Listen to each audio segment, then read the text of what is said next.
দেখতে পাচ্ছেন এখানে লাইট জ্বলা পান, ধোঁয়া বের করা পান, কত রকমের ডিজাইনের পান আছে, আগুন জ্বলা পান, বহু রকম পান এখানে আছে।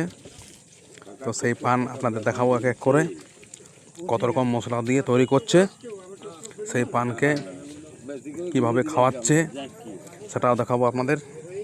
এই যে দেখে নিন প্রথম আগে কি কি মশলা দিয়ে তৈরি করছে পানগুলোকে, কত রকম মশলা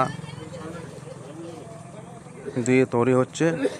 এই দেখুন বাচ্চাটাকে খাওয়াতে যাচ্ছিল, বাচ্চাটা খেতে চাইছে না, অন্য একজন খেয়ে নিল। আগুন জ্বালা পান, আগুন জ্বালিয়ে পানটা মুখে ঢুকিয়ে দিল, ধোঁয়া বেরোচ্ছে। আবার এরপর তৈরি করবে, এরপর মনে হয় তৈরি করবে আগুন জ্বালাটা, আগুনটা জ্বালানোর পর ধোঁয়া বেরোচ্ছে। তো আপনারা চাইলে খেতে পারবেন। আসানসোল মেলাতে দেখলাম, প্রত্যেক মেলাতেই প্রায় দেখা যায়। শুভরাত্রি সকলকে, আর বেশি বড় করব না।